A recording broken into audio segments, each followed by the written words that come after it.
Hey, it's Cassie from Curry Honda in Chicopee. You're listening to the Bax and Nagle podcast on Rock 102. Come see us at Curry Honda for the best selection of new and pre-owned vehicles. Experience the best at Curry Honda. Thanks for listening. Rock 102, Springfield's Classic Rock. It's 5:51, and Pink Floyd with Bax and Nagle on Rock 102. It'll be cloudy today with a high of 37. Tomorrow, mix of snow and rain with a high of 40. It's 25 right now in downtown Springfield. Hollywood Trash is brought to you by Western Mass Masons. Call them for all your foundation and chimney needs. Somehow you still care about what's happening in Hollywood. So, from Tinseltown, 3,000 miles away, it's Steve Nagle's Hollywood Trash. Can you imagine dying and then making more money dead than you were alive? Not the way I'm going. David Bowie's Heroes experienced a significant increase in streams after being featured in the closing moments of the final episode of Stranger Things. The iconic track saw a spike of almost 500% on streaming services following the conclusion of the hit sci-fi show's fifth and final season. The song had been averaging around 94,000 digital streams per day, but surged to 342,000 on January 1st, 456,000 on January 2nd, and 470,000 on January 3rd. Now, that equates to a financial bump of as much as $14. Well, I mean, he's raking it in. Under 6 feet under. Compared to everybody else on Yeah. Spotify and Apple. The show's co-creator revealed that Heroes was chosen as the perfect song to end the series, and the episode also boosted streams of Prince songs Purple Rain and When Doves Cry. Because, you know, it was a completely 80s-based television show. So you got to put the good 80s songs in there and the tracks. You know, that series did kind of unearth a lot of lost classics. Well, not just the ones you mentioned, but, you know, even before that. Wasn't it, it was also like pop culture trends and stuff like that from the 80s were making a comeback. Yes. Well, I did you see did you watch it? As I've said before, I stopped after season 2. Yeah, me too. Because I couldn't handle it anymore. So knowing that it was like season 5 now, I don't know if I can commit myself to 3 seasons of it. Well, you really only need to watch the first episode and the last episode, and I think you'll be able to make a conclusion of how the show went. Perhaps. To say, what other shows could you watch that you watch the first episode and the last episode and you know exactly what's going to happen? It's a good question. I'm hard to say for sure. If you watch like the first episode of Seinfeld and the last episode of Seinfeld, you would say this series sucks. Yeah, well, because there were 2 horrible shows, the pilot and the finale. And the finale, but everything in between was fantastic. Yeah, but see, I think we should be doing that more of that. You're maybe investing all your time into watching these TV shows. You know, if we play our cards right, you'll be able to hear our first show and our last show in the same day. Well, I'm sure we could. We could do that. We could speed that up if we really wanted to. Well, I was going to say something about that, though. Like, you know, really diving into... You're spending all this time watching 5 seasons of a show that for 10 years, the show was on for 10 years. You know, sporadically, obviously. Every 2 years, I guess, you get a new season, roughly. Yeah. Actually, you know, a series that might actually work. Yeah. First episode of MASH, last episode of MASH. The war has gone on. Next episode, man, that was a pretty quick war. It was a 3-year war that was turned into a 12-year TV show. How did that happen? A lot was packed into those 12 years. I liked it when they didn't have the laugh track on it. I don't know. It seemed as appropriate as having a laugh track during Hogan's Heroes. Well, because what could be funnier than a Nazi POW camp? Well, you can make anything funny. Anything. In that case, they did. Yeah.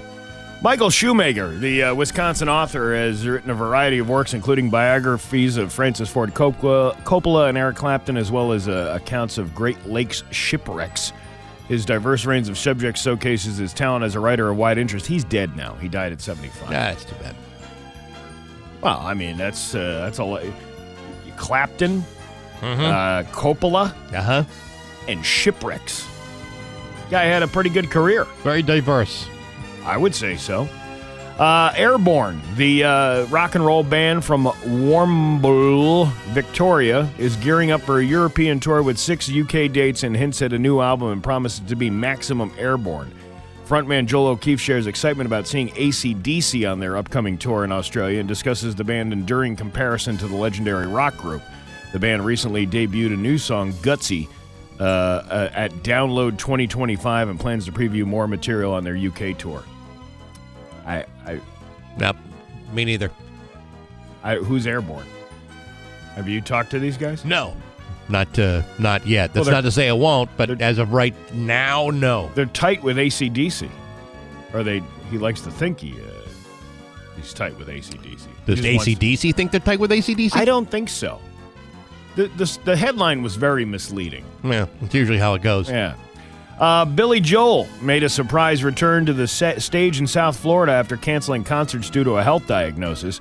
The music icon, battling a neurological disorder, joined a Billy Joel cover band for a performance in Wellington. Despite his condition, Joel flawlessly performed hits like We Didn't Start the Fire and Big Shot to the delight of the crowd. The event was described as a magical moment and a dream come true for the tribute band.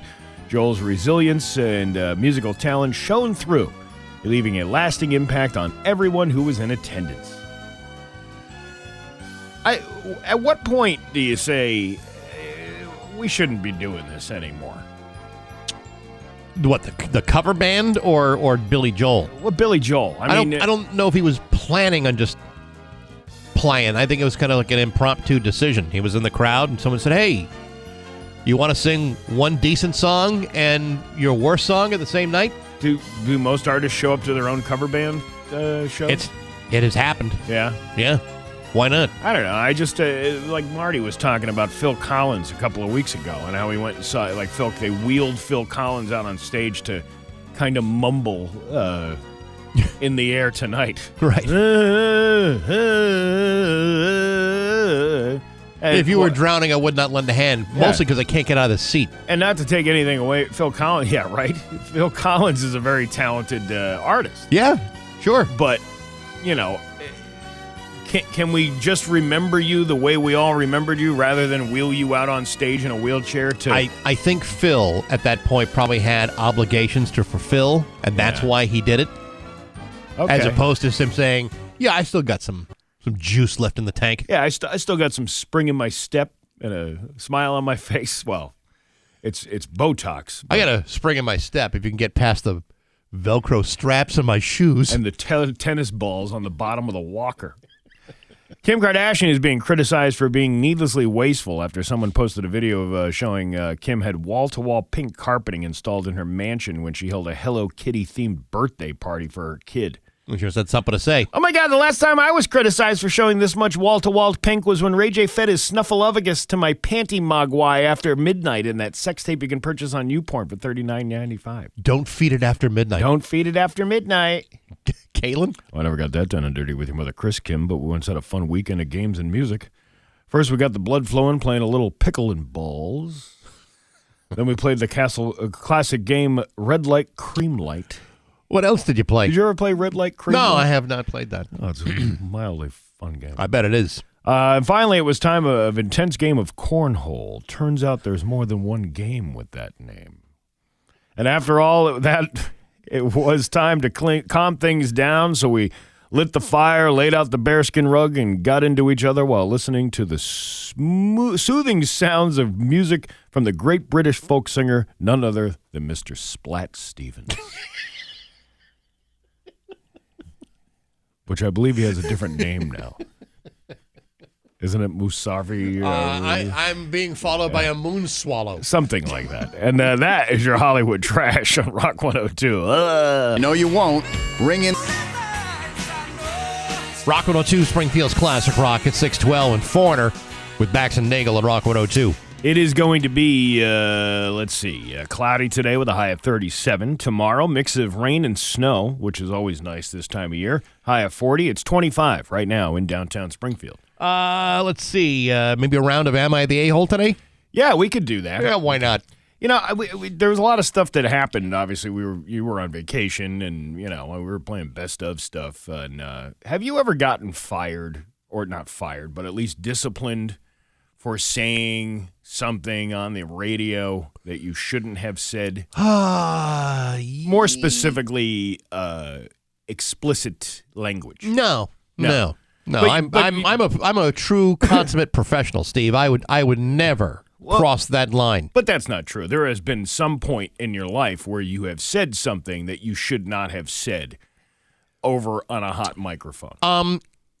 But not disciplined because of it. There were some mistakes made, just kind of blurted out, and I was told, don't ever do that again. And then that was it. This guy, Tim Saunders, who does the play-by-plays for the Philadelphia Flyers, he has been suspended after he was caught making an inappropriate comment on a hot mic. This was a couple of weeks ago that this happened, but the more I was listening to a podcast yesterday, and I'm like, actually, yeah, this guy is kind of like, what an idiot this guy is. What did he do? The incident happened during Thursday's broadcast, so this was a couple of weeks ago, of the Flyers game against the Buffalo Sabres. That's Sabres? Whatever. Sabres. No, I believe Sabres is a brand of hummus, but this is the Sabres. No, that's that car that Scott Cohen drives, a Sabre. No, that's a Buick LeSabre. No, it's a Saab. Oh, it's a Saab. Yeah. I'm sorry. Anyway, Saunders tossed to what he thought would be a commercial break for the NHL match, and after a brief period of silence, he uttered a crude reference to oral sex. He said I'll kind of paraphrase what he said. Sure. Hey, while you're down there, could you be me? He says this to whoever the... I don't even know what that means. His broadcast partner, Todd Fedoruk, alerted Sanders that, hey, I think we're still on the air, Tim. And then he laughed and said, "No, we're not, are we?" And you gotta listen to. I can't even play the clip because it's not airable. It was airable that first time that it happened. It went on the air. Yeah. It was not airable. But if you go on the internet and you search up Tim Saunders, you can hear the clip of what he says. And the Flyers addressed Saunders' distasteful comment and announced his suspension in a statement posted on X the following day.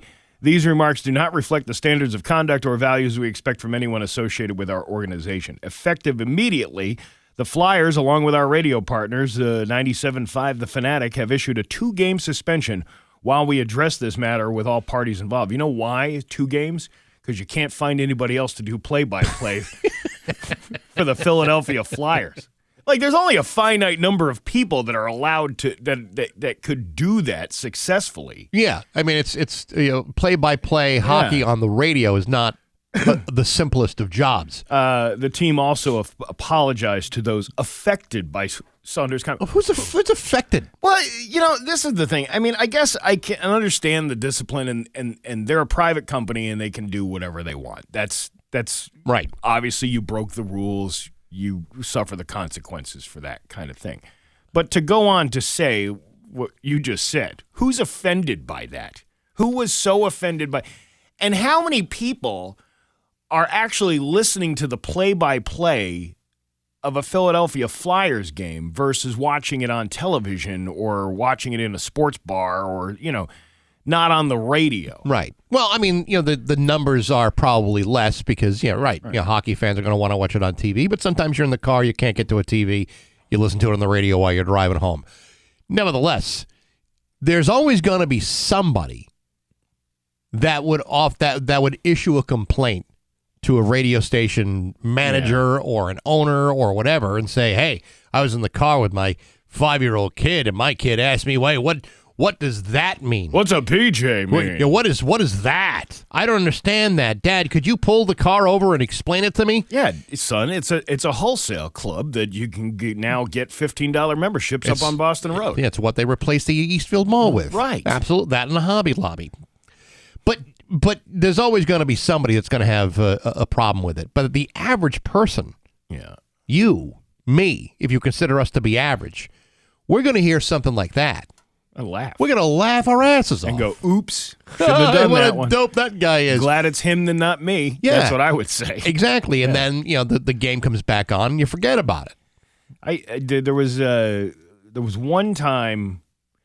Well, I've said the S word only because I was saying another word like city. Yes. You know what I mean? I once had I said the city of Chicago. Right. So Right. that's an easy tongue twister to mess up. And you can see how that, but that's an accident. Yeah, that's like an accidental utterance. The one time was when I first started working here, and I was doing nights, and I was voice tracking. You would voice track 10 to midnight, which means there would be nobody here in the building.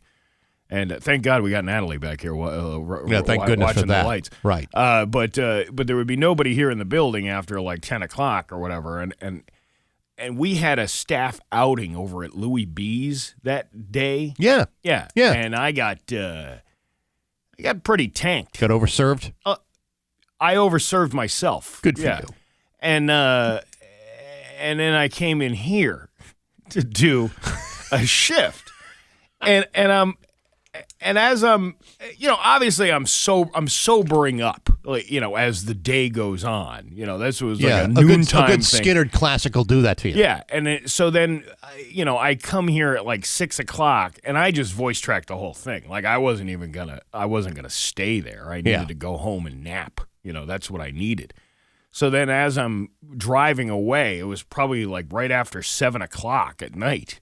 I'm driving away, and I'm listening to myself on the radio, and it was Rock 102 Springfield's Classic Rock. And I said the F word because I didn't. And here's the thing, like this is to reveal the man behind the curtain. You can go back and record that as many times as you want to get it perfect, and I just assumed that I did that for every break. So I was sweating, white knuckling it the whole time, and nobody said anything. You know why? Because they weren't listening. They were all drunk at the same party, right? That I had come from. And sometimes, not everyone who's going to complain is listening at the time that kind of incident happens. Well, so they miss it. The good thing is nobody really cared about the night guy on Rock 102 from 7 to midnight back in 2005. Like nobody really cared. Sure, So, but theoretically, that would have been a fireable offense, and it would have been, and I'm surprised no one complained. Yeah, no one. Now the statute of limitations is obviously passed. I mean, you're talking about 18 years ago, maybe. With this FCC, you never know. You never know, but it was like 18, 19 years ago. Yeah, all right. I think the statute has passed by now. Well, let's hope so. Because I don't really want to have to break somebody new in. Well, let's not have to have any more mishaps this morning. F no. Go F yourself. It's 6:20 at Rock 102. John Hazen here. Hazen was honored to create Rock 102, Springfield's Classic Rock. It's 6:27 and Soundgarden with Bax and Nagle and Rock 102. Liam should have the full forecast for you. There are less than 50 tickets remaining for Bourbon Barbecue and Blues. Didn't I say that yesterday? You did, but of course it wasn't updated. Today it's updated. Less than 50 tickets remain. Could be less than 40 for all I know by now. Could be less than 20 for all we know. I'm not in charge of the ticketing for this great event, but Bourbon Barbecue and Blues is coming back to the Log Cabin in Holyoke on January 31st. It's a great, great time. From 6 to 9, great food, smooth drinks, hot blues. Neil and the Vipers are going to be there. Your admission includes the Pendleton whiskey tasting, a great meal, plus all the music. And again, tickets are on sale at rock102.com. It's Bourbon Barbecue and Blues, January 31st, brought to you by Dave Miner Exterior Home Improvements and Rock 102, Springfield's Classic Rock. Well, there you go. There you go. There we have it. Are you ready to laugh? I am. All right, let's laugh. If I can find the button. Right there. It's Bax and Nagle's Joke of the Day. I'm funny how? I mean funny like I'm a clown, I amuse you. On Rock 102. I make you laugh. Springfield's Classic Rock. What do you call the male version of the Flying Nun? I don't know, Steve. What do you call the male version of the Flying Nun? An air fryer. Get it? Yeah, the fryer. Bax and Nagle in the morning on Rock 102. 6:31 with Bax and Nagle on Rock 102. It's time for news. Here's local radio icon Steve Nagle. Thanks, Bax. 2 federal lawsuits have been filed against Robert Gale, a former Springfield teacher, for sexual abuse of students. Settlements totaling $14.8 million have been approved to compensate 2 families affected by the misconduct. The settlements include $13 million to one family and $1.8 million to another, with payments to be made by the city of Springfield, Gale, and 2 principals from Springfield STEM Academy. The legal action arose from 2023 allegations of sexual grooming, harassment, and abuse based on abuse involving a minor referred to Susie Doe, who was a 7th grade student at the academy. According to court documents, there were prior complaints about Gale's inappropriate behavior toward female students, which were allegedly known to former principal Luis Martinez. Attorney Laura Mangini stated that at a press conference, at least one teacher reported early on that Gale was giving one of the survivors rides home, but nothing was done. Another was allowing students to bypass the principal's office to hang out with him in his office. Mangini described the settlements as a significant moment in the pursuit of justice after the parties participated in voluntary mediation in Boston federal court in November, which led to the settlements being finalized by federal district court judge Robertson. He's still facing criminal charges. Right. This is completely separate from those things. So he'll have his day in court for the criminal stuff. 2 men are being held without the right to bail without prejudice in connection with the deadly shooting on Home Street in Springfield back on November 30th. The Hamden DA's office stated that on Sunday, November 30th at 10:40 a.m., officers were sent to an apartment on Home Street for a report of a gunshot victim. When officers arrived, the victim, Shane West, was found suffering from a gunshot wound and taken to Bay State, where he later died. The investigation revealed that a shooting suspect, 21-year-old Davon Shular of Seguin, Texas, was also taken to Bay State Medical Center privately for a gunshot wound. He was arrested at the hospital on December 1st. Private vehicle. Yeah, man, I've been shot. Give me a ride. Well, can we take public transportation or should we take a private vehicle? No, we got to take that Civic over there. So it's be wrong to be bleeding at the bus stop then? Yeah. The Springfield Homicide Unit continued investigating the shooting and identified 27-year-old Joey Sanchez of Chicopee as a second suspect. On December 10th, a warrant was applied for and granted for his arrest. On December 12th at 7 a.m., Sanchez was taken into custody at his home on Quincy Street. Sular and Sanchez were both charged with a slew of charges, and they were arraigned in Springfield on December 4th. And his next scheduled date is today for a pretrial hearing. So that's why, we're hearing up. Right. It's just they're following up. And even though it's a month and a half later, we're still following up at least. Baby steps. But you know what? A follow-up on a story like this, I think it's appropriate. It's about time. It's about time. Springfield police arrested 7 suspects and seized 5 illegal firearms Saturday evening at a home on Adams Street. According to Springfield police spokesman Ryan Walsh, on Saturday at 6:30 p.m., members of the FIU. Hey, watch your mouth. FIU 2. Along with officers from the ESU. Hey. Executed a search warrant at a residence on the 100 block of Adams Street. Police said around 6:15 p.m. as officers were preparing to execute the warrant, 4 individuals walked out of the home and were detained.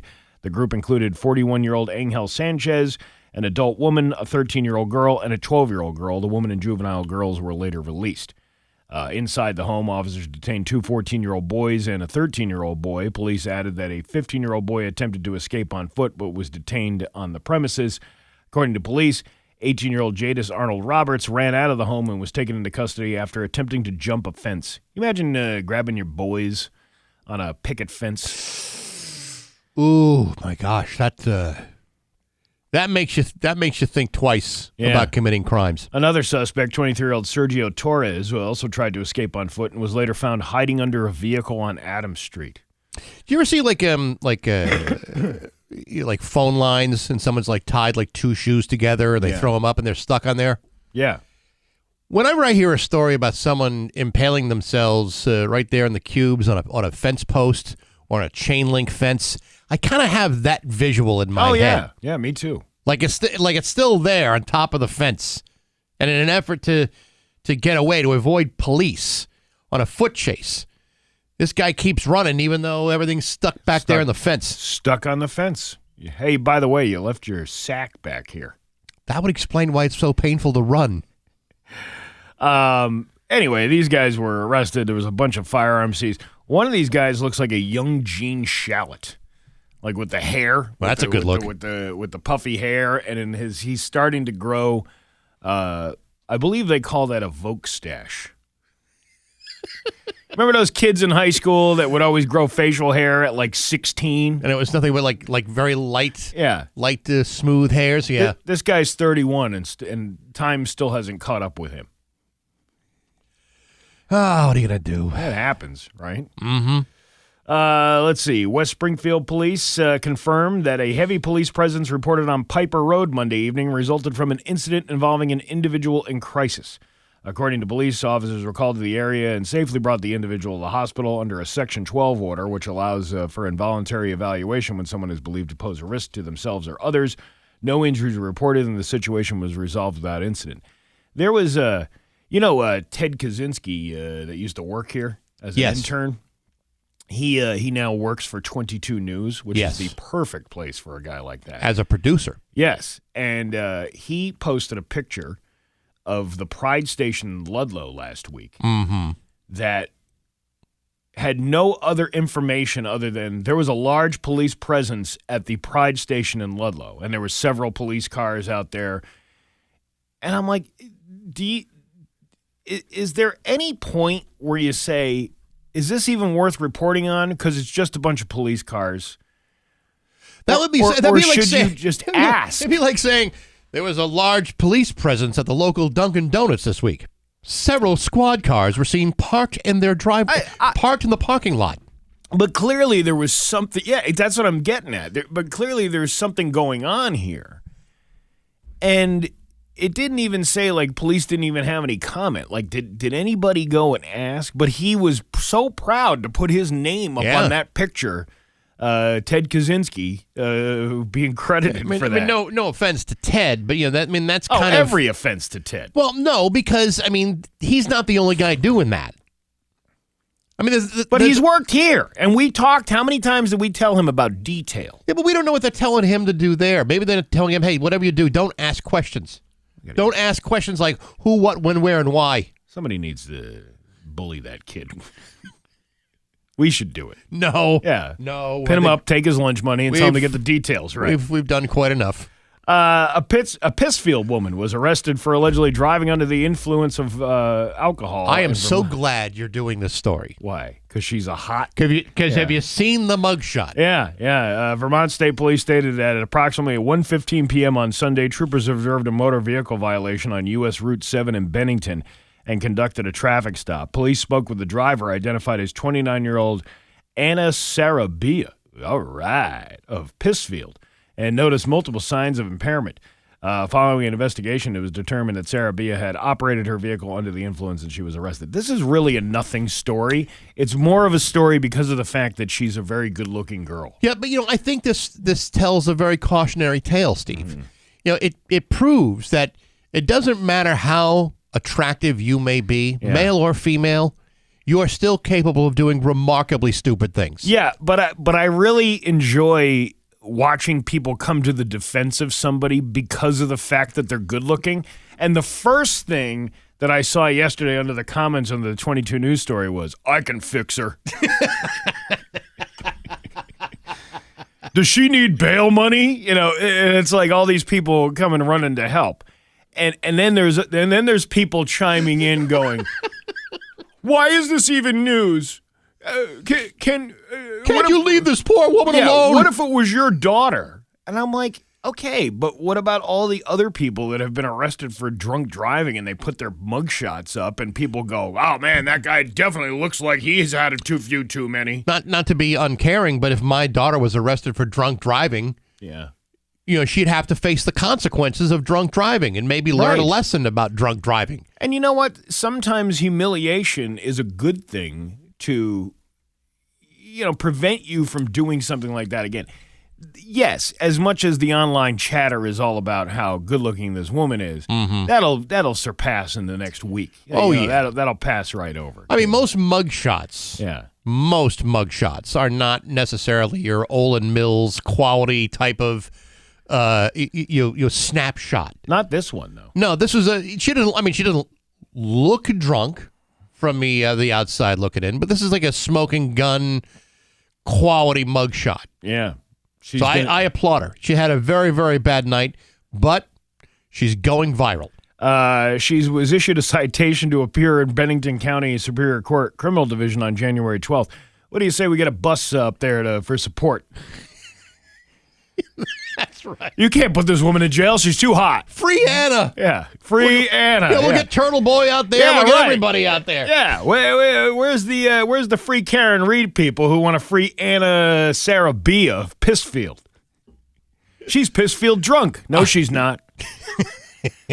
How many Tito's did you have before you left that bar in Bennington? 9. Here's the crazy part about it. Yeah. How drunk do you have to be arrested in Vermont for being too drunk?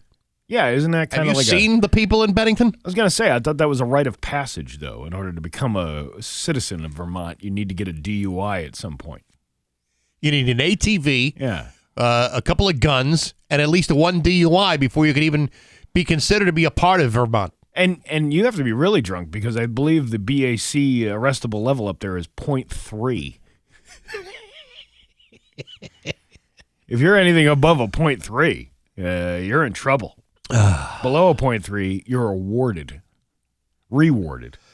Well, does it say what she blew in this story? Hey, Oh! whoa! No, it doesn't say that. It just At least says the .08. She multiple signs of impairment. Ah, well. Well, you know. Live and learn. I'm sure this will be the most shared story on the 22 News website today. She's got a Levi's shirt on. Yeah. That's what I'm looking at in the mugshot. Oh, yeah. Well, I'll tell you what. Nothing wrong with that. No, but it's just like, come on, get an Uber. Does Uber even operate in a part of Vermont? I'm sure they do. In some parts of Vermont, it does, but I don't. What's it going to cost you to go from Bennington to Pittsfield on an Uber? Well, it's only like 30 minutes, right? How long is All right, now I got to look at Google Maps. Google Maps. We're just trying to teach this young lady a lesson. That's all we're trying to do. Like Google Maps. I think it's longer than 30 minutes. All right, well, let's see. Let's see what we got. It corrected it to Pittsfield for some reason. I don't know why. Because I haven't seen my video. It's 48. It's 48 minutes. All right, so not 40, that it's far. not that far. It's Yeah. it's pretty good distance. But at least, I mean, an Uber, what cost you? Yeah, but with surge pricing the way it is, and she might not have had that kind of space on her debit card. But no matter what, 100. Yeah, I don't have enough. I was going to say credit card, but I can't be so sure. Yeah, but now it's going to be a lot more costly. Oh for yeah, her. this is going to be very expensive. And I'm looking at this. All these things pop up on the map. The ruins at Sassafras Museum, right over the New York border. From Hancock, Mass. You leave Hancock and you go to the ruins at the. I think we've all been there. Sassafras Museum. This is the weirdest places we have around here that don't get talked about enough. And the Sassafras Museum is the first I've ever heard of it. Wasn't that a Bugs Bunny thing? Sassafras or. Yeah, maybe. Yeah, maybe. Your Pioneer Valley forecast today going to be cloudy with a high of 37. Tomorrow, mix of snow and rain with a high of 40. It's 24 right now in downtown Springfield. I'm Steve Nagle, and that's the news on Rock 102. Oh, yeah. Call it. Rock 102, Springfield's Classic Rock at 6:52, and the Beatles with Bax and Nagle on Rock 102. Cloudy with a high of 37. Tomorrow, mix of snow and rain with a high of 40. It's 24 right now in downtown Springfield. This is exciting stuff, Steve. I know you're a big fan. Monster trucks coming to the Mass Mutual Center. The Monster X Tour is back and bigger than ever. And Pat's going to have tickets to give away all week. 4 packs of tickets to see the Monster X Tour coming to the Mass Mutual Center on January 16th. That is coming up later today with Pat on Rock 102, Springfield's Classic Rock. There you go. That sounds fun. I'm intrigued, and I don't know why. I feel bad that I'm intrigued by the story of this woman from Pittsfield facing the DUI in Vermont. I don't know why I'm fascinated by it. Because she's good looking. Well, yes. You get some other drunk, nobody really cares about the guy. Yeah, again, it's all stereotype. The guy who, looks sloppy, he's got White Castle coming down his chin, like I did that time. Nobody bats an eye. Yeah, nobody cares. But as soon as you get somebody who's who's attractive getting arrested. You got some woman who's being pulled over. She's missing teeth. She's got a hunchback. She's loaded with loaded with like cystic acne on her face or whatever, or just she looks like she's been in an industrial accident. No one wants to see that. But the only reason I think this is being reported as news is simply because of what she looks like. Yeah. Well, and I'm frankly offended by it. Why are you offended by it? I mean, I wonder, if I were arrested on a DUI, would I be judged for my looks? Somebody, and am I not good enough to be posted all over? Am I a handsome enough fella to be judged appropriately? No, you and me would be judged appropriately, like the knuckle-dragging Neanderthals that we are. Yeah. And it'd be like, oh, this guy's a drunk. He needs to be locked up and thrown away.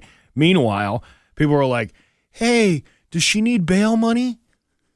Can I help her out somehow?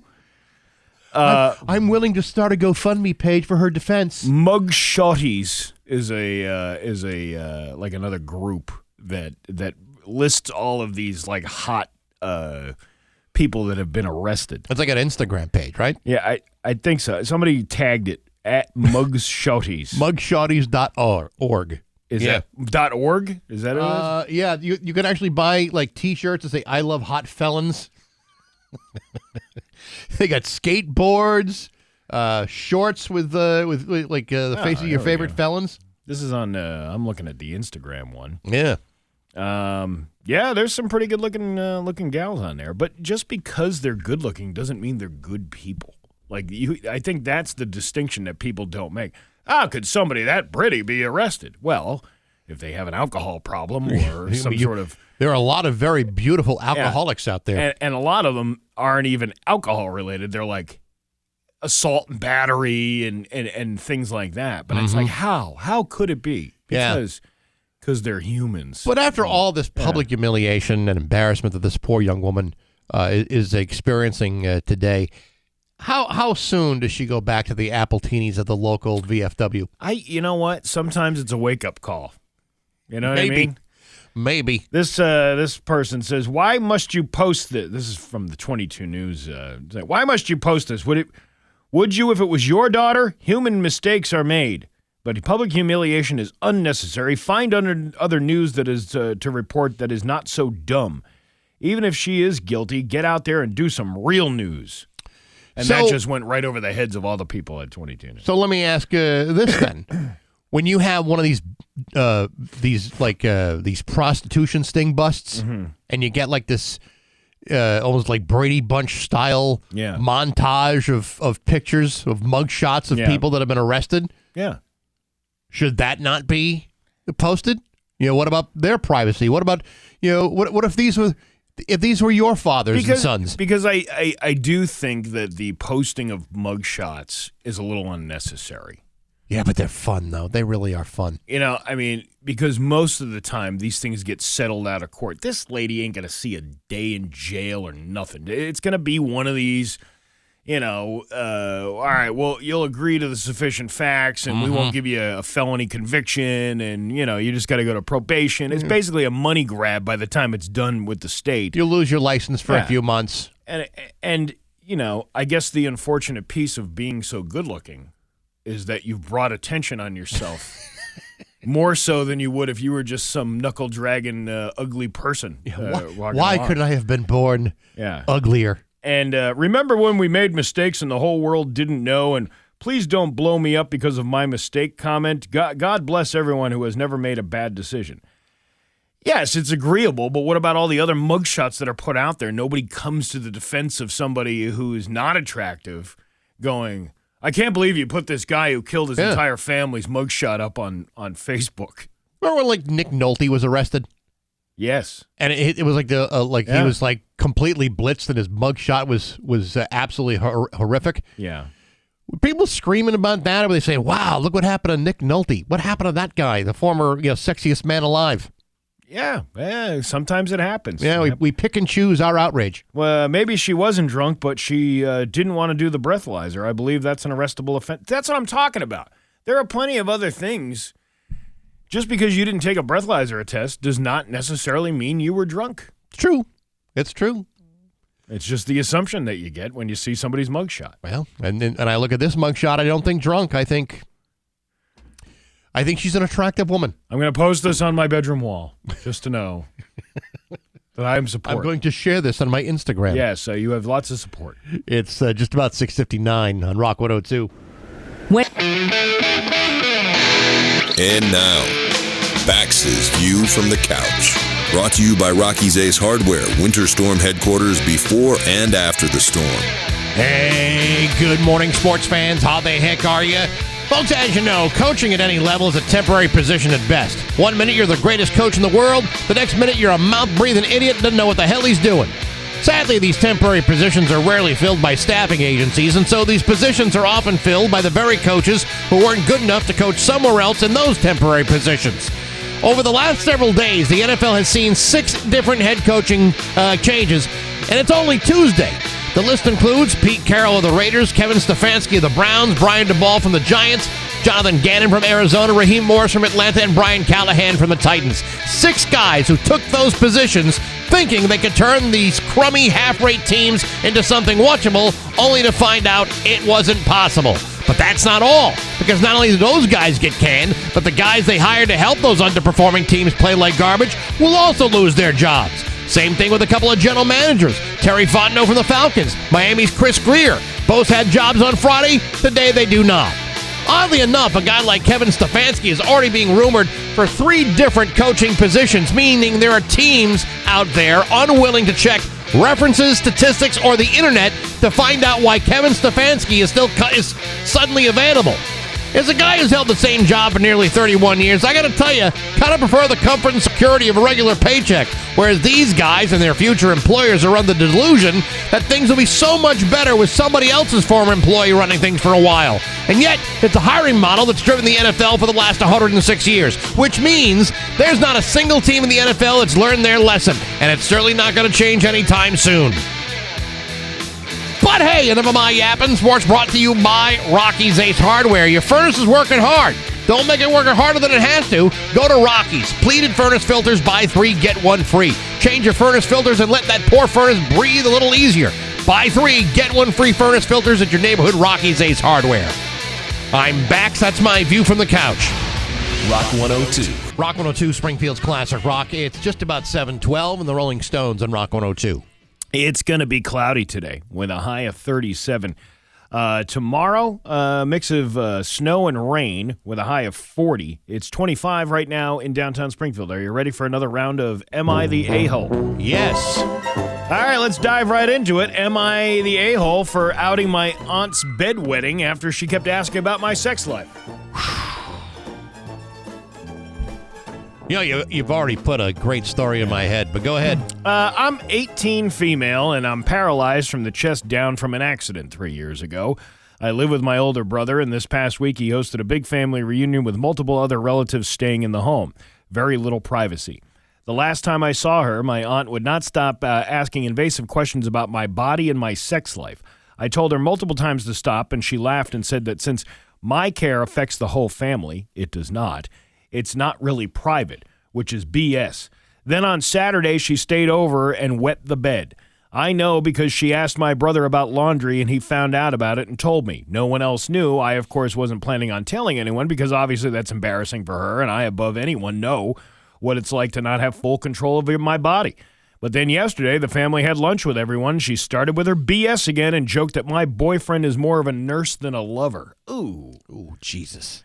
I said that perhaps she needs a nurse so she stops wetting herself at night. That did not go over well. I know it's a mean thing to say, but I feel like it's a justified low-key. My brother is fully on my side, and I had to keep himself from laughing his ass off. The rest of my family is not at all amused. From my perspective, I set a boundary which was ignored, so I matched her energy. Am I the a-hole?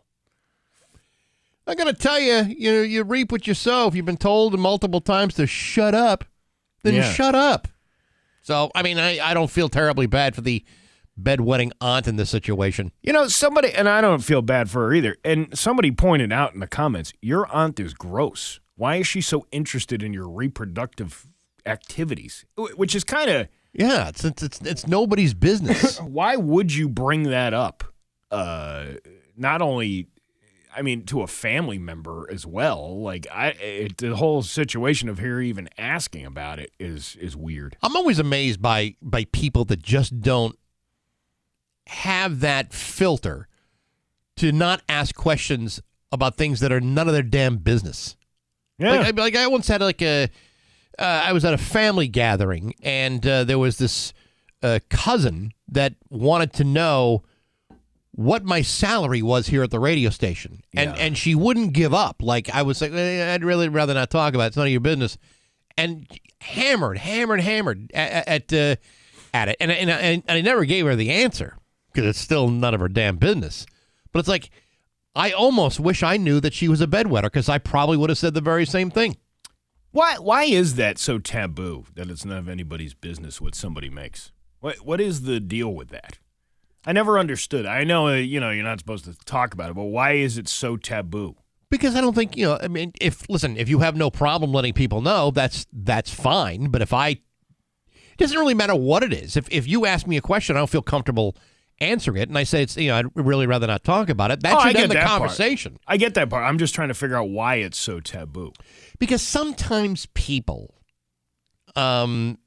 rush to their own conclusions about, well, he makes this much money, so he should pay for dinner. Or he makes this much money, he shouldn't be so cheap. I should have got a better present. Or it sets things in people's minds that are, I think, inappropriate and presumptuous. Why don't you just make up a number and come in way lower than what it is? And that way, you shut them up. Or just tell the person it's none of your damn business. No, you have fun with them back and tell them, I only make $39,000 here. I make slightly more than minimum wage. That's what I'm saying. But slightly less than $1 million a year. Right. You can do that. And I'm somewhere in between. That's right. I've made those kinds of pronouncements. Yeah. And that wasn't good enough. That wasn't good enough for them. They wanted specifics. I don't know. I'm just above minimum wage for the first time in 20 years. I know. There's no getting around the law. I'm just. I think you should just mess with people back.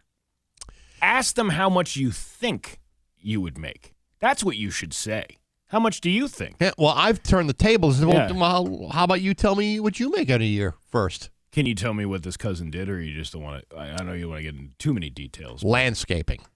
So you should have said how many. How much does it cost to buy one of them cones? And do you have enough money to buy one of those cones? How many cones you have? What that run you? Get people out of the road. Moving on to number 2. Am I the a-hole for telling a friend's boyfriend that he can't have a traditional wife because he's not a traditional man? Oh, my God. I, 25 female, was hanging with some friends and their significant others last week. To make a long story short, my friend's boyfriend kept talking about how women no longer want to be traditional wives, and that's why many of them are single. I responded that in 2025, women don't feel like they need a man in order to provide the lives that they want for themselves. He kept going on about what women used to do and how they were all about taking care of their husbands and households without complaining.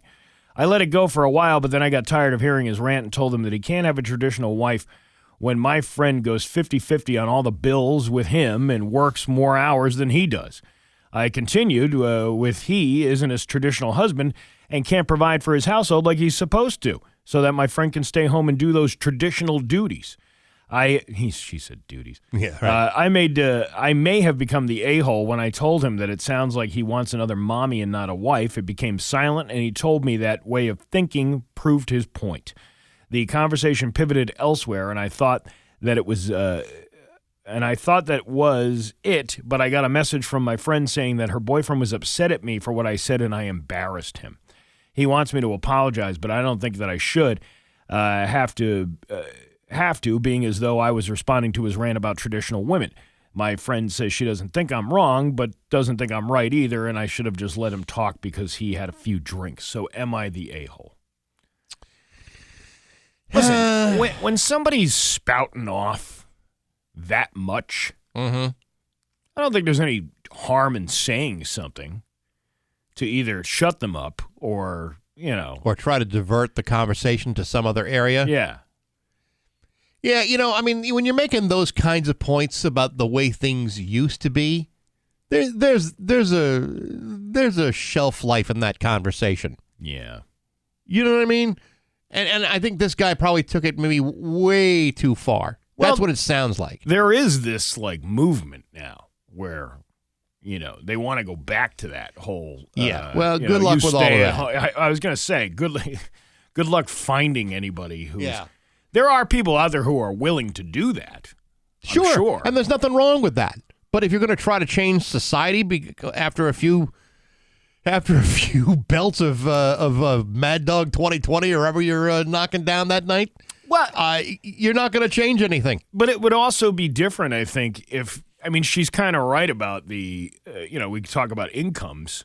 If the guy's not doing 50-50 and he's not, contributing, how is he expecting to provide for both of these people when they get married? Well, but, if you're going to hammer on traditional values like that, you got to be willing to live them if you're going to demand them. Do you want one more, or do you want to move on? It doesn't matter. How about, am I the a-hole for being enraged that my husband is currently infertile? Okay. I, 30-year-old female, and my husband, 36 male, has body built for 15 years and has an unreal physique. We got together at 21 and 27. Being young, I was naive, and I believed him when he said he was natural. I only asked because my male acquaintances regularly asked me. Over the years, this morphed into, I'm natural now, but I used to take testosterone years ago. I distinctly remember telling him I am massively against drugs, and if he ever went back on it and affected us having a baby, then I would never forgive him. Fast forward to December, I was cleaning out our apartment and found testosterone. He's somewhat of a hoarder, so I wanted to make sure it wasn't an old one that had been accidentally moved in, so I hid it in my sock drawer. Within 48 hours, he confronted me, angry that I took it. Clearly, he had been taking it. I gave him an ultimatum, me or testosterone.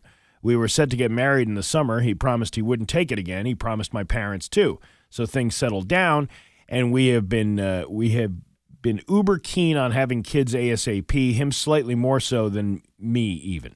So we've been trying. It's been a while with no pregnancy, so we took some fertility tests. She had her results. Hers came back good. His showed up, no sperm whatsoever.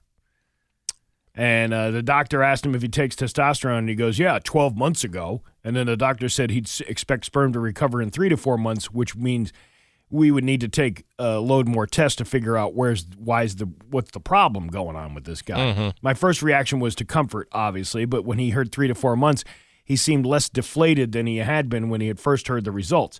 So after we said goodbye to the doctor, I asked my husband, was 12 months really the last time he took it? And after some back and forth, he admitted it was 2 weeks ago.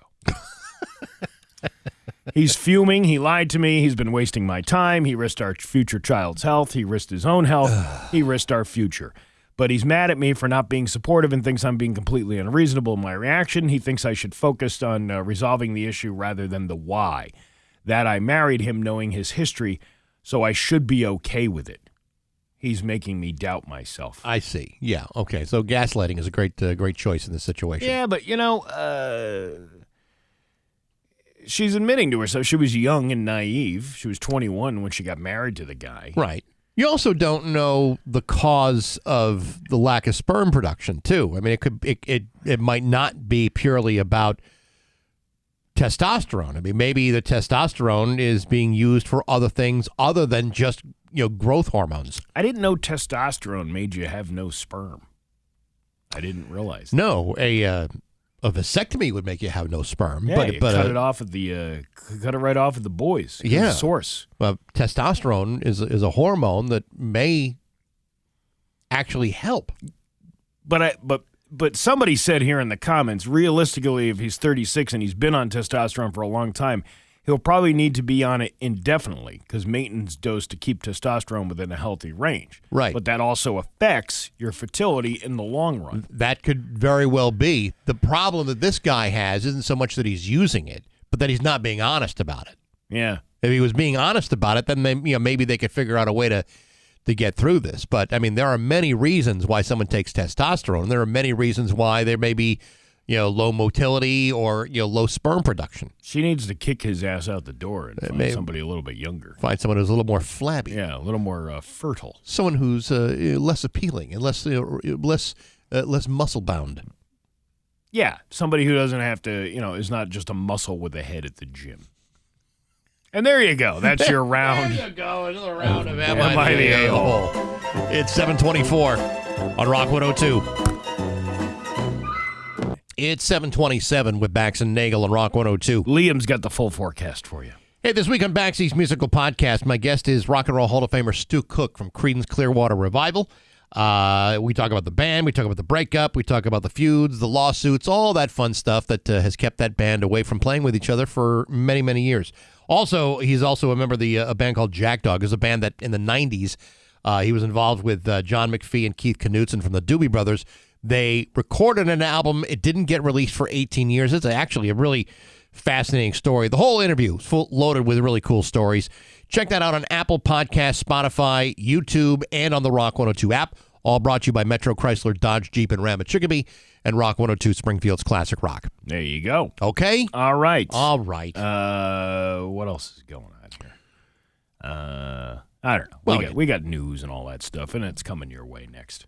Here's your With Bax and Nagle on Rock 102, it's time for news brought to you by Freedom Credit Union. Freedom is yours. Here's local radio icon Steve Nagle. Thanks, Bax. Target has officially listed the Springfield Crossing site as one of its upcoming store locations, with plans to open a new store in the spring of this year. Wow. Oh, what a great spring it'll be. Man. With a brand new Target. A Target next to the BJ's and the Sloppy Lobby and the Chipotle and everything else. The Minnesota-based retailer will open a total of 40 new stores across the country this year, and Springfield will be the only one in Massachusetts.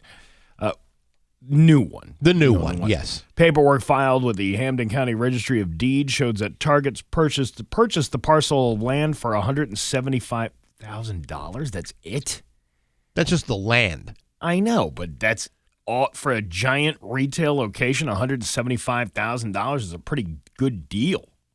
I know you got to put in the money for the construction, but $175,000. That's pretty good. I don't know, man. I don't know how they're doing it.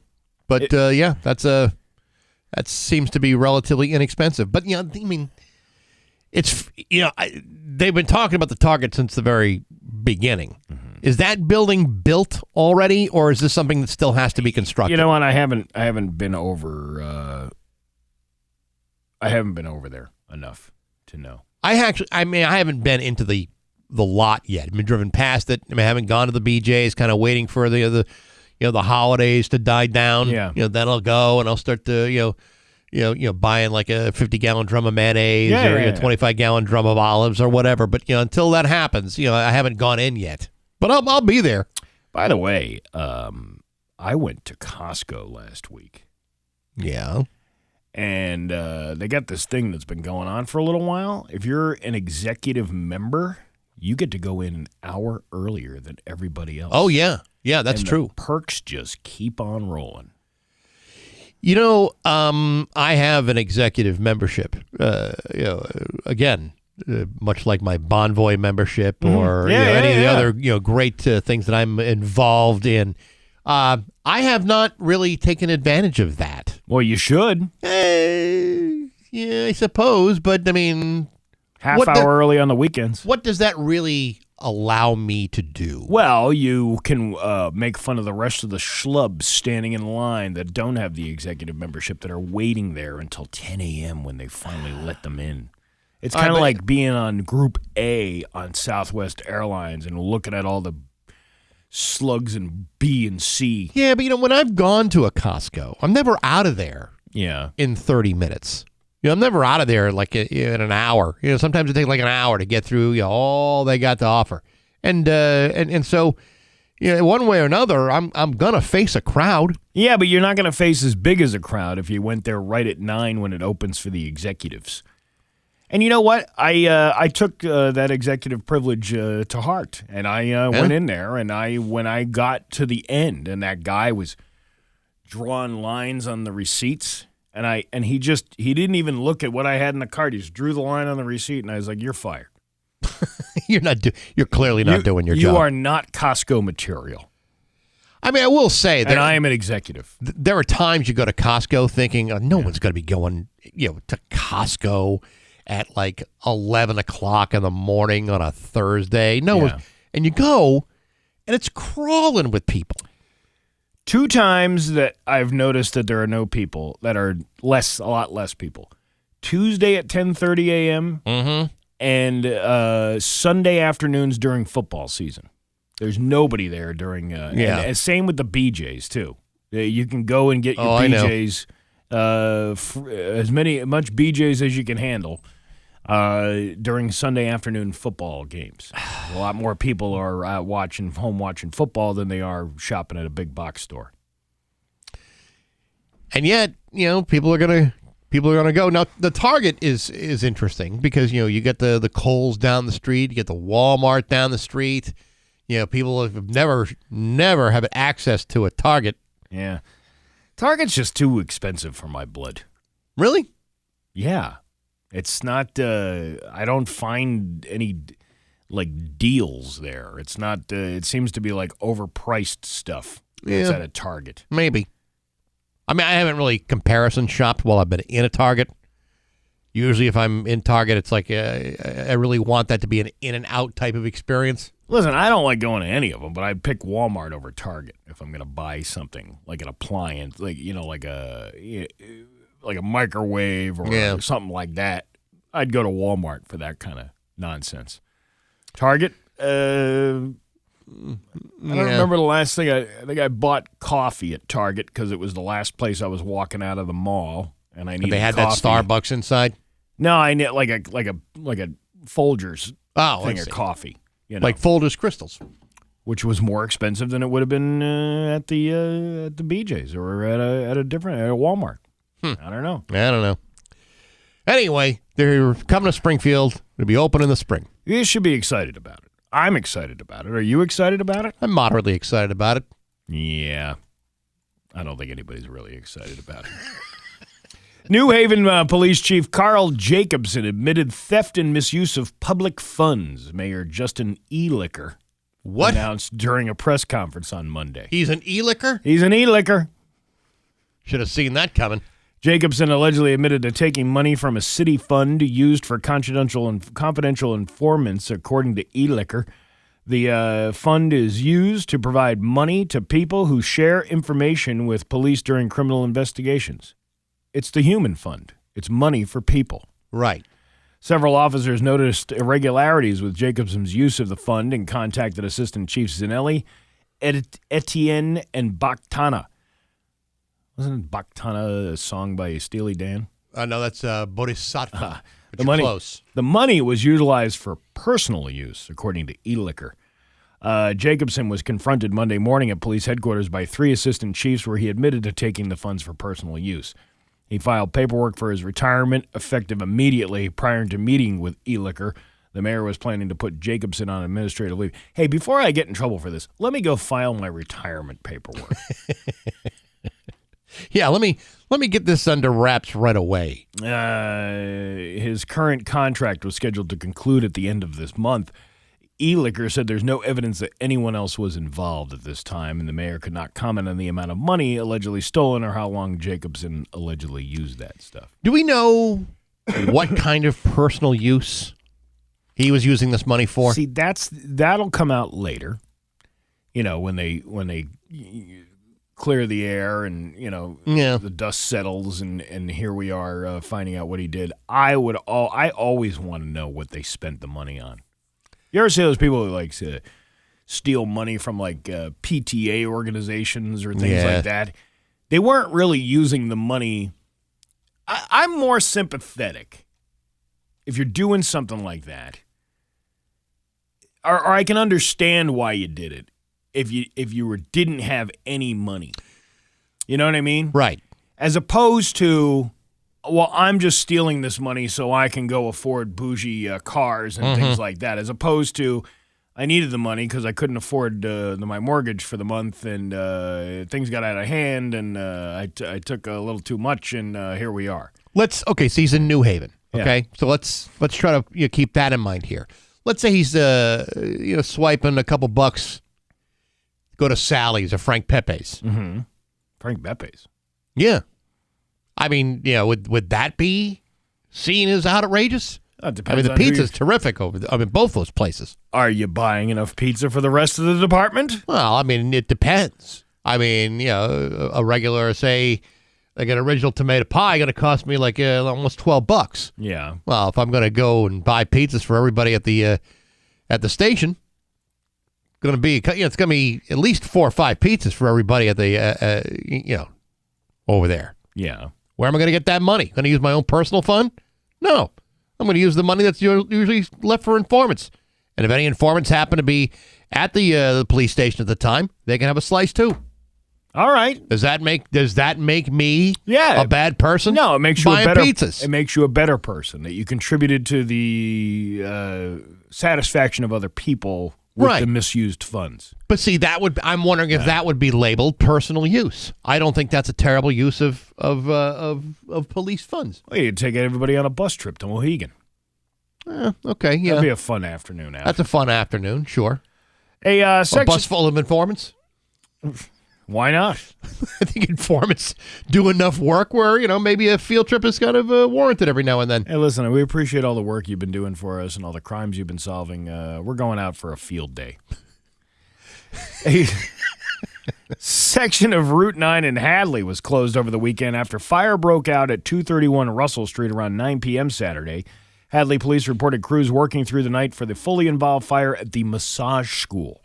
In a photo from the Hadley police, a large amount of smoke could be seen pouring from the roof of the school. Officials said Route 9 was between Mill Valley Road and East Street, and mutual aid from the Granby Fire Department also assisted in battling the blaze. The fire has since been extinguished. The roads are back open and no injuries reported. I would hope so from Saturday.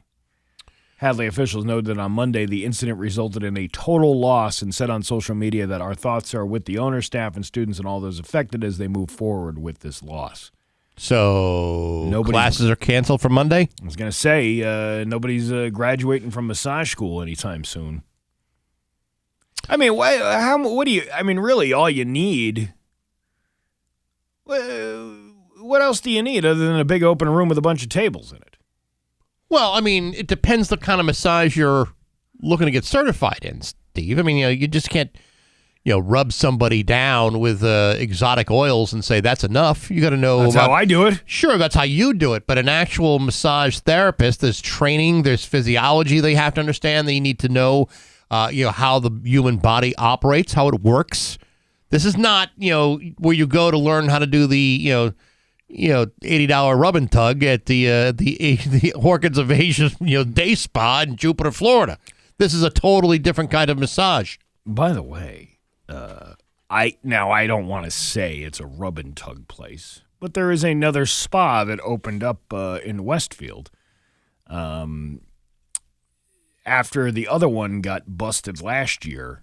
Yeah, different location. Mm-hmm. But nonetheless, when you're open past 6 p.m., I think, or even 7 p.m.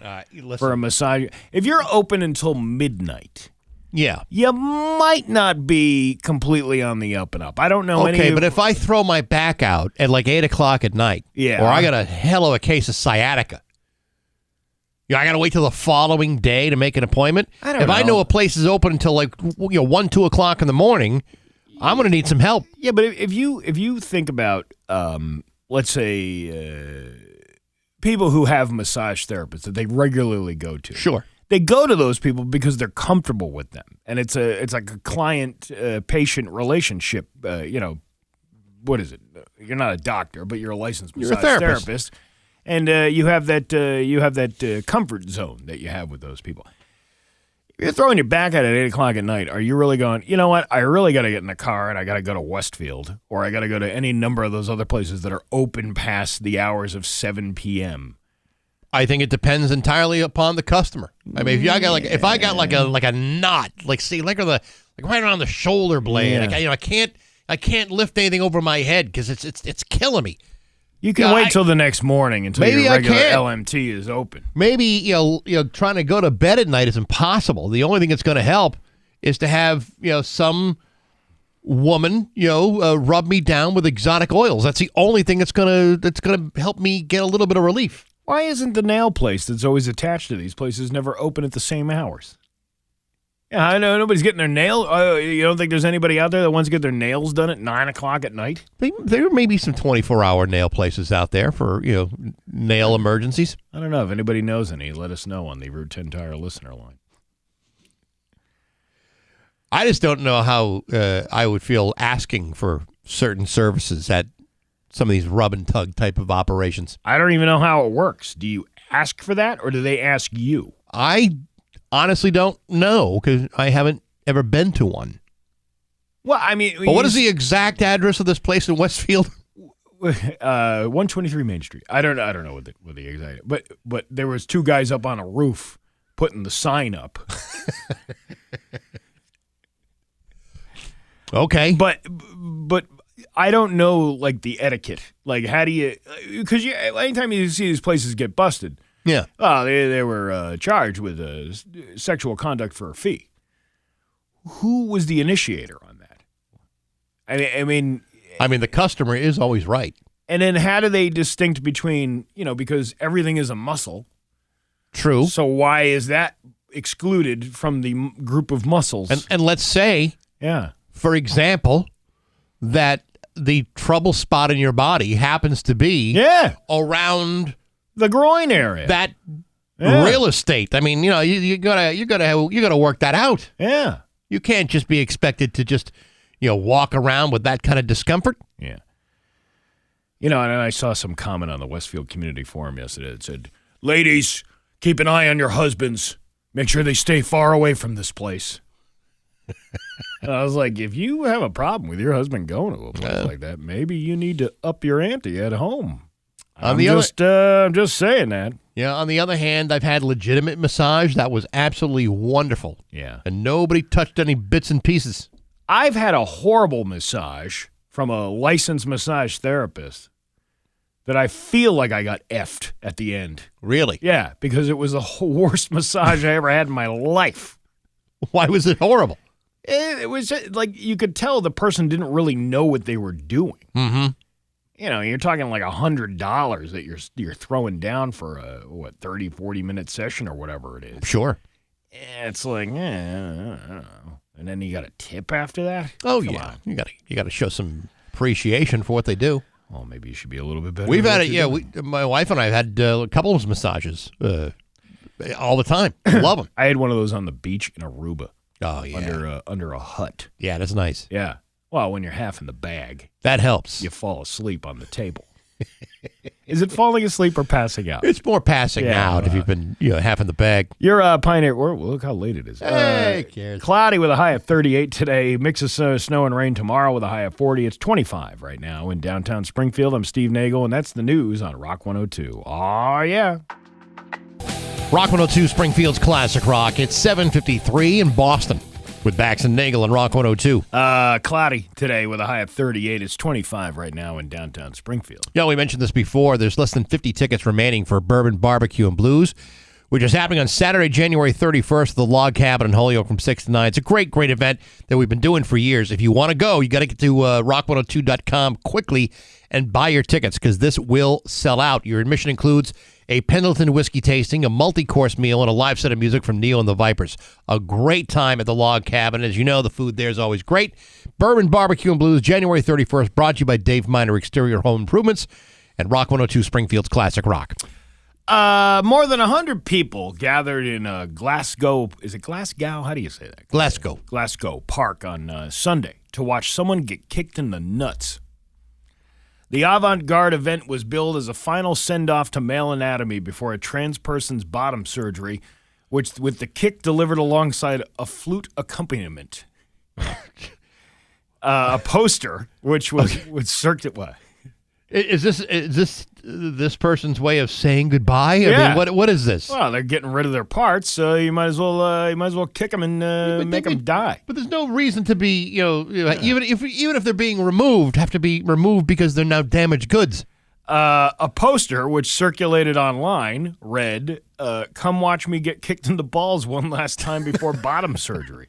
Oh, my God. A poster the kick would be delivered full force big boot execution style and by a large D. I can't say the word. Okay. The promo flyer finished. This poster is not a bit. I'm actually getting kicked hard in the C-N balls. LMAO. Maximum disrespect. A nice Sunday out for the polycule.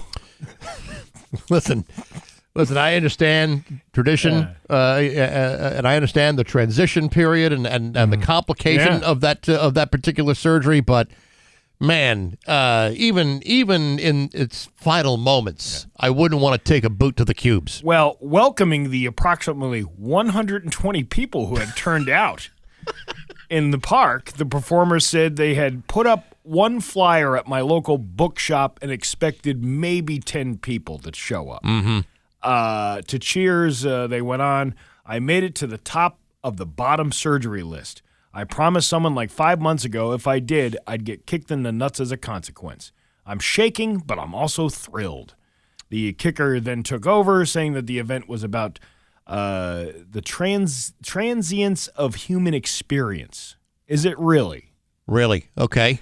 If you know that you will never feel something again in your life, even if that is an unpleasant something, surely one last time. Whether you have the parts or not, getting kicked in that location would be painful for anybody, male or female, or That's whatever. True. The audience was not asked to video the event on their phones or upload any clips to the internet, with the host saying that the official videographer would capture it. One performer then squatted with their back turned before they were delivered a swift kick to the genitalia.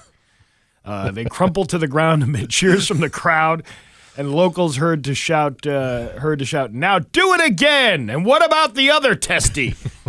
And then the flute played "The Last Post." Oh, man. My luck, I'd probably get like an Adam Vinatieri. Right. You pick to kick it. Well, I mean, if you're into that kind of thing, there's a fetish out there for people who want to get kicked in that. I get it. I totally understand. And there's a very good possibility this person has great resentment towards those bits and pieces. But I don't need him to be kicked. I don't need him to be punished in the final moments. See, and for some reason they're throwing this comparison in. In 2022, a man in the U.S. went viral after eating an entire rotisserie chicken every day for 40 days, with crowds gathering in Philadelphia to watch him complete the final day of the challenge. That is not anywhere comparable. That's not even close to getting kicked in the nuts. Yeah. Over eating a rotisserie chicken every day. This would be like saying, listen, I got to get my wisdom teeth taken out.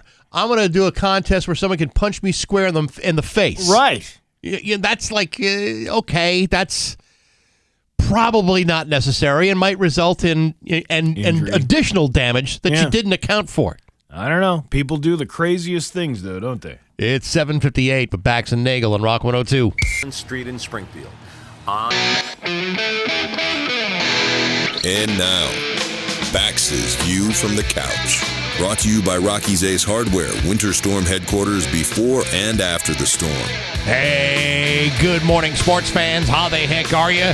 Folks, when I was a young, impetuous college student, wasting my parents' hard-earned money on a flimsy education that took 5.5 years to complete, I was faced with the vague notion to transfer to another school, possibly to a college that would have provided a similar education for half the price. Thankfully, my parents and several lending institutions saw my potential. And while I may not have lived up to that potential, I stayed in school, got my degree, and after many years of financial struggle, I paid off my debt. And I did it by showing a willingness to make a commitment. Why am I telling you this? Because today's college athlete is cut from a very different cloth. Today's college athlete will transfer not because of the education being offered. Instead, they'll transfer to who's ever offering the biggest offering. Yesterday, for example, Notre Dame redshirt sophomore transfer quarterback Kenny Minchey informed ESPN that he will be transferring to Kentucky next season. This decision comes one day after he announced that he would be transferring to Nebraska instead. Now, you might have noticed that I referred to Kenny Minchey as a redshirt sophomore transfer. That's because he was originally recruited by Pitt before decommitting himself and transferring to Notre Dame. In other words, you have a 20-year-old kid that is committed to 4 different colleges and 2 teams in 2 years and still has 2 more years of eligibility. How's this different from any other kid? Well, I'm pretty sure that over the last 2 years, there's never been a single discussion about whether his credits will transfer. I'm also pretty sure that either Pitt, Notre Dame, Nebraska, or Kentucky have ever asked to review his transcripts. In fact, I'm pretty sure the word education has never come up when it comes to Kenny Minchie or any of the other 4,500 players who have entered into the college football transfer portal since yesterday afternoon, which I should point out is still open for another 8 days. If that doesn't spell commitment, then I don't know what the hell does. But hey, enough of my yapping. Sports brought to you by Rocky's Ace Hardware. Elliot's been with Rocky's for over 10 years. Now there's a guy that knows commitment, working his way up, and now he's the store manager of the Island Pond Rockies. Nice job, Elliot. Say hello the next time you're over there. Good people like Elliot and rock solid service at every Rocky's Ace Hardware. I'm Bax. That's my view from the couch. Rock 102. Springfield's Classic Rock. Classic Rock. It's 8:12 and ZZ Top with Bax and Nagle on Rock 102. Cloudy today with a high of 38. Tomorrow, mix of snow and rain with a high of 40. It's 25 right now in downtown Springfield. You know, I'm reading these articles from different news sources across the globe. Right. And it's a horrible story about a father threw his infant across the room and slammed his partner's head into a wall in Dublin, where she tried to protect the child, the court has heard. The man in his 30s, who cannot be named for legal reasons, they must have a different set of rules over there. Wow. Was charged with assault causing harm to the woman and the baby over the weekend. He appeared in a Dublin district court where the prosecution consented to an additional bail of 1,000 whatever Irish dollars they are. The point being, the headline says, "Good father with an alcohol problem accused of throwing baby across room." There's nothing funny about the situation. No, but the fact... there is something funny about the way he has been painted. Yeah, if you can get past the violence and the drinking and the rage. Yeah. He's a wonderful father. He's a total wonderful guy. Oh, yeah. I mean, minus the Jameson. If you can keep him away for the booze for like an hour or two, I can't see why you wouldn't want him to be watching your kid, too. And there might be some truth to that he might be a good person when he's not drinking. But the ultimate problem is that he has a drinking problem that causes him to do things like throw a child, an infant, across the room. Not just that you throwing any kid across the room is bad enough, but when you think about how frail babies are, yes, that can't be good. No, and to be painted as from the mother, well, he's a good dad, but he's got an alcohol problem. Yeah, other than that throw, I can't think of a single bad thing about the guy. Well, that and the alcoholism. Yeah, I mean, there are people who do have problems, but some people don't get to that point where, maybe you've come to terms with your addiction problem. Sure. Long before, right, you do something like that. That's right. Yeah. Now, in fairness, there are some very fine people that just happen to have those addiction problems, and there's, that is true. But they're great people, but when they're drunk, oh boy, do they become big jerks. And it just happens. Huge jerks. Oh yes, it's the booze that usually does it. They were talking. I read an article last week about how there's not a lot of people drinking anymore, and is it because people are realizing how dangerous it is, or is it because of how expensive it becomes? Well, I think there's also a lot of people that have replaced the alcohol with marijuana. But that's not available everywhere. No, they're talking about a national decline in people drinking. But if you say you've got, I don't know what the number is now, but let's say you got 30 states that got recreational marijuana, so anyone can use it for any reason without a medical card. Right. That is going to affect the ultimate numbers of how many people are actually buying alcohol. Because you're going to go broke if you're buying weed and alcohol. That's a lot of stuff. Woo! I don't think mixing those two is a good idea either. No, it's never a good idea to mix anything. Some other weird news. A landmark North Dakota law approved last year accidentally lumped in 2 fake names in a list of critical minerals that appear to be inspired by coal company lawyers who worked on the bill. The inclusion of fictional substances is being called an embarrassment by one state official. a possible practical joke by the coal industry leaders, and mystifying by the lawmakers who worked on the bill. The fake minerals are fresium and stralium, apparent references to Christopher Freeze and David Straley, attorneys for North American. There's no Barry McOckener in there. No. Who closely involved in drafting the bill and its amendments. Stratley says we're not responsible for adding the fake names. So now there's this whole big thing. So who is? Well, they're trying to figure out who's to blame when it went through all of these, which just proves that politicians don't read anything that is put in front of them. It's more about, what does this benefit to me somehow? This is why, they used to tell you in school when you were in high school, hey, listen, if you're going to read, you don't want to read the Cliff Notes. You'll never get a good sense of the book if you read the Cliff Notes instead. Of course, you know how many kids were reading the Cliff Notes instead of the book. Yeah, right. So I mean, even if you get like a synopsis of a 1,000-page bill, you still haven't read the bill. You still don't know what's in there. Well, none of them do. I don't think any of them do. You come up with a bill that's like 1,000 pages. Do you think anybody actually sat there and read every? They only read it until after it starts affecting somebody. Well, that's why so many people they get so pissed off when they find out that things get added to these bills. Yeah, like I'll vote for it, but I need you to fund a bridge in my district. Well, this isn't about a bridge building bill. This is about like a Homeland Security bill. Yeah, right. And it's nothing to do with Homeland Security, but at least they got a bridge that needs repair, and that's taken care of. And then you find this out after all is said and done, and you wonder, well, how did these kind of things happen? Because no one's reading the bills. Well, because why? Who has got time to do that when you're out, spending all that money, that lobbying money? When you're spending all that lobbying money and also trying to get all those campaign funds.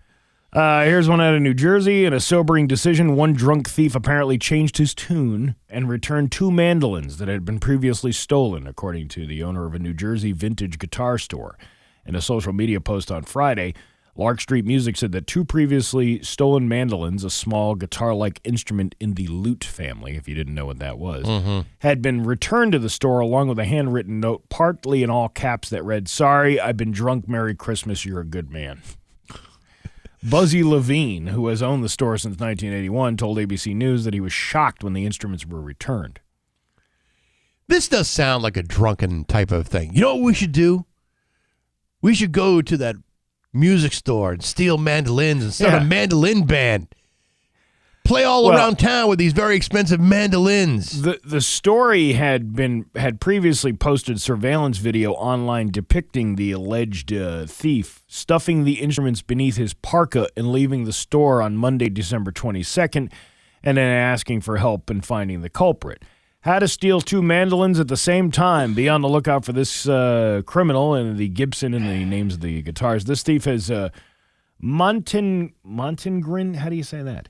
Montenegrin accent? No idea. I don't know. Anyway, Levine told ABC News that mandolins were valued at $3,500. Levine said in his online post that he saw the alleged thief began to open the store's front door and return the mandolins in 2 shopping bags. An instant later, I wanted to see who did it, so I went outside and I saw the guy sort of trotting down the street. As I took chase, probably not the smartest thing to do, he was already taken off.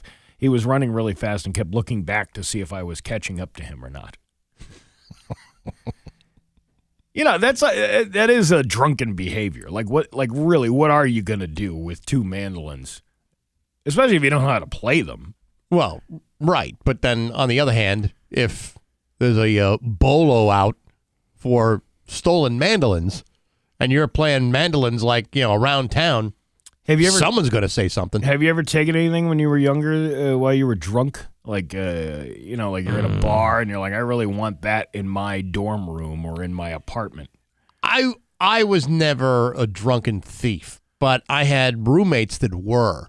Yeah. So we had things like pictures. We got one of those newspaper boxes, street signs. Yeah. There were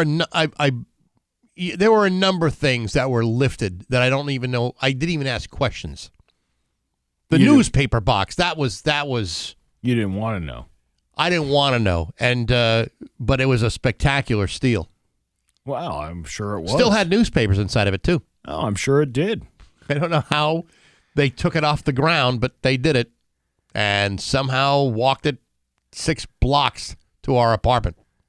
Well, you got to have the good stuff in life, right? I sure did. Yeah. And there you go. There's your weird news wrap-up. It's 8:22 at Rock 102. GG Inc.'s screen printing and With Bax and Nagle and Rock 102, it's time for news. Here's local radio icon Steve Nagle. Well, thanks, Bax. Steve, you're very, very welcome. Hey, here's some good news. You want some good news? I'd like to hear some good news. West Springfield residents are eligible to receive an Eastern States Exposition parking sticker to attend non-fair events during the year. Wow.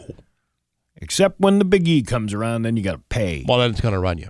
The Eastern States Exposition states that the stickers are available starting yesterday, which exempts West Springfield residents from the $5 parking fee. Residents can obtain a parking sticker at Gate 1 security booth located at 1761 Memorial Avenue. They're open Monday through Thursdays, 8 a.m. to 8 p.m. Through April 1st. Has there ever been better news for the city of West Springfield than what you've just mentioned right now? Free parking for all the non-Big E events. So, like, for example, if you wanted to go to the Gun and Knife Show, free parking. If you want to go to the that train show, free parking. Well, Same thing with like a bridal expo. here's Free parking. Here's what they got coming up this week. The Suffield Dance Academy New Year's Invitational. The Springfield Wedding and Bridal Expo. That's both going on this weekend. there. Sure. The week following is the Northeastern Poultry Congress. How did we not get a memo about that? The Northeastern Poultry Congress? Yes. What are you going to do? Choke your chicken down there at the Big E? That would be my intention. The Auto Parts Swap and Swell coming up. Swap and Swell? Swap and Sell. Swap and sell. Yeah, that's going on the 17th and 18th. The Railroad Hobby Show. The Great Barrington Kennel Club Dog Show. I've actually always wanted to go to a dog show. Yeah, they're Never kind of actually cool. been one. They're kind of cool. Yeah. The Springfield RV Camping and Outdoor Show. That's a huge one. That's a big one. And then the Sportsman Show, which is the week following. And then the Old Deerfield Spring Craft Fair, which is nowhere near Old Deerfield. No, but if you're from West Springfield, you can now go and not have to park. Or, Well, I mean, not have to pay. You don't have to pay $5 to park. No, but you still got to pay $12 to get into the place. Oh, yeah, that's true, too. Yeah, I don't know. Old Deerfield Spring Craft Fair sounds pretty good to me right now. You know? Wouldn't you want to be, I don't really talk about this much. I'm a huge fan of arts and crafts. And not just arts and crafts. The Old Deerfield Craft Fair. Yes. This isn't the new Deerfield Craft Fair. It's the Old Deerfield Craft Fair. I mean, if I had the chance to display some of my own arts and crafts, Yeah. it would be one of the great thrills of my life. All right. Well, you know what? We can hook you up with that. I would love to to crochet an Afghan and display it at the Old Deerfield Craft Fair. I believe it's pronounced crotcheting. I think if you're crotcheting at the Old Deerfield Craft Fair, they're going to ask you to leave. Well, they're going to jack you for the $5 for parking there. That's what they're going to do. Springfield police say the FIU Hey, watch your mouth. recovered 164 illegal guns in 2025, making a record-breaking number for the unit in its 5th year of existence. You just said unit. Crews are now working towards the total number of 20 to 26 recoveries, already taking 5 illegal guns off the street over the weekend. Police were executing a search warrant on Adams Street around 6:30 p.m. Saturday night, leading to the arrest of 7 suspects and the discovery of trafficking weight of cocaine alongside the firearms. At least it's not the body weight of the people. No. Trafficking weight is, well, I don't know what the trafficking weight is. What, 2 pounds? Probably 2 pounds? I don't know. Probably something around there. But it's like, it's not like the Heart Attack Grill where you don't have to pay, you only pay your weight. Are you paying your bail should be based on how much cocaine you had based on your body weight. Right. Well, I'm 220 pounds. That's $220 for bail. That's kind of how they do it. Most I of didn't these guys realize are when they talk about prison overcrowding, it had mostly to do with people's weight. 18-year-old Jadis Arnold Roberts, 31-year-old Angel Sanchez, and 23-year-old Sergio Torres, all from Springfield, are facing drug and gun-related charges. Arnold Roberts also had an active warrant for probation violations. But I'm sure he's fighting. Oh, of course he is. Well, why wouldn't you? You have to fight those. You know? Did you see all the mayors being sworn in around the I sure did. around Western Mass yesterday? Will Reichelt? Will Reichelt, John View, what's his name? General Patton out there in Westfield. Any one of you sons of bitches ever been mayor, elected mayor thrice? Is it twice or thrice? I think for him twice. it's twice. Twice. Any one of you have your hands in that son of a bitch next to you when you're pulling out his guts while you're running for mayor? He has that. He's got a little bit of a swagger to him. Well, it's a leadership quality. Yeah, I would say. he does. Yeah, like he ain't taking no shiznit from nobody. Saw him at the Bright Knights ball. He goes in there. He's like, yeah, he's very much like a General Patton or an Omar Bradley, perhaps. Yeah, you're waiting for like a entourage of military people. Yes, him up, escorting him. Double time. Yeah. A father suffered serious head injuries during a brawl that broke out in a queue for a popular ride at Disneyland over the weekend. The fight occurred on Tuesday afternoon in line for the Indiana Jones adventure, one of the marquee dark rides at the Anaheim theme park. Police and Disneyland officials confirmed a group of people were waiting in line at the Indiana Jones when another group cut through the line to catch up with other family members. The confrontation escalated into a roughly 30-second fight between two men, shocking parkgoers, including many children. Witnesses said the man whose family cut in line brutally beat the other. I got to tell you, they're very specific about line jumping. And if you've been waiting in line for like 3 or 4 hours for one ride, yeah, you see someone jumping in line, you want to give them a little bit what they're for. If you postured financially and bought the fast pass for your entire family, which is like ridiculous amount of money I'd rather wait in line. But because think about it, if everybody buys the fast pass, you're still going to have a line.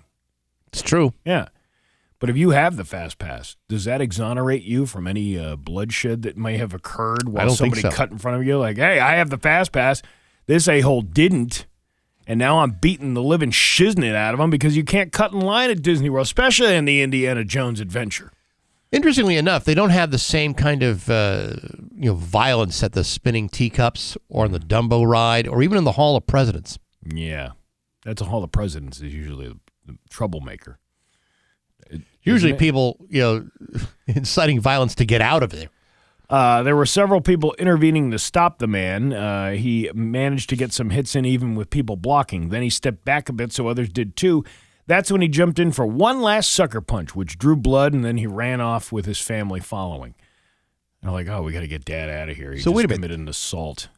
They ran off after standing in the line? Yeah. Okay. Oh, what a waste. Yeah, I know. They could have been the next people on the ride.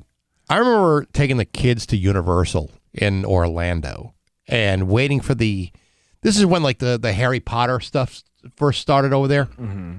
And we waited in line for this one ride literally for like 2.5, almost 3 hours.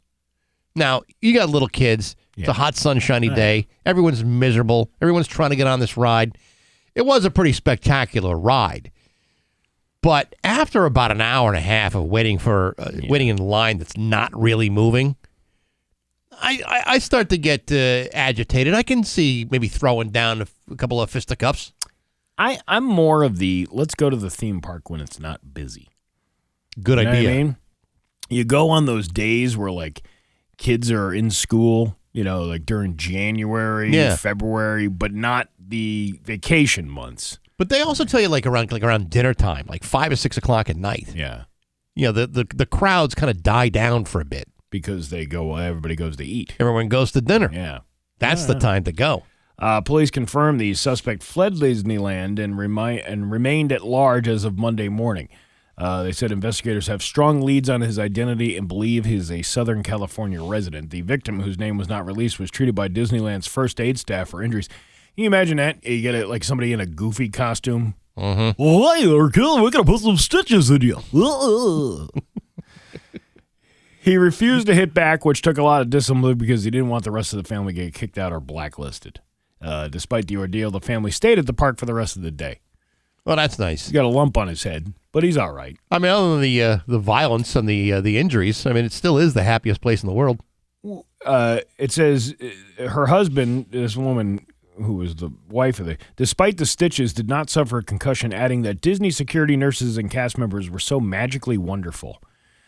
Was she paid to say that after they said, hey, listen, we'll give you the fast pass for the rest of the day? But you got to say this. Yeah. Could you please make us look good? Yeah, please. Your Pioneer Valley forecast today, going to be cloudy with a high of 38. Tomorrow, mix of snow and rain with a high of 40. It's 25 right now in downtown Springfield. I'm Steve Nagle, and that's the news on Rock 102. Oh, yeah. There's nothing better than brand new appliances. Classic Rock. It's 8:51, and Alice in Chains of Bax and Nagle on Rock 102. It's going to be cloudy today with a high of 38. It's 25 right now in downtown Springfield. Rock 102 and the Springfield Thunderbirds want to hook you up with slap shots and shish kebabs. You could get yourself a $100 gift certificate to Nadim's Downtown Mediterranean Grill.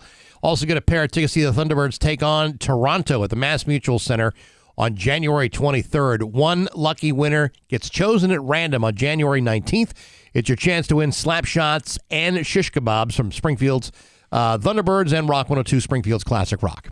I'm trying to think what I was going to say. Oh, well, two things. Food. Last night I made Mediterranean chicken. What'd you do? Chicken thighs. I told you about this. It's this stuff I got from BJ's. Mm-hmm. And it's like a Mediterranean like spice. There's no salt in it or anything. It's just like all the herbs and all that stuff. It tastes very Greek. And I threw that over chicken thighs, which you can usually get those fairly cheap. Sure. The chicken thighs, a whole big package of them. And there's something about thigh meat that tastes way better than breast meat anyway. Well, it's moister. Moister? Yes, it's a more moistier meat. Is moister a word? Yes, it is it is more moist than breast meat. I don't know if moister is a word. Okay, well, let's. But you knew what I was talking about, so use it in context. Well, I've heard Caitlyn Jenner say in Hollywood Trash, the moister oyster. Yes. So I don't know if that's anywhere related to this. I don't know. But I don't think moister is a word. Well, be that as it may, you know what I was talking about. It is a more but somehow moist meat. You have turned the word moist into an even worse word by having the ER at the end of it. The moister. Okay. All right. Well, I guess it's not technically. It is a misspelling of moist. All right. It is more moist than breast meat. Well, anyway, either way, the moister meat. Yes. See, doesn't that sound weird when I say it? I know, yeah. The moister meat that I made yesterday. Well, it came out pretty good. I made little, burritos out of them. Oh, nice. With some avocados. Oh, sure. Which all of a sudden, I had bought another bag of these things. They all turned on the same day, so I had to eat most of them. I had like 6 avocados in a day? I had 4 avocados alone by myself yesterday. It's a lot of avocado in a day. I know, but then I used the rest of it to kind of mash up and make a little, poor man's guacamole, and then, put that whole thing together, and it came out perfect. That's Put them delicious. In a little wrap, little wheat wrap, and you're good to go.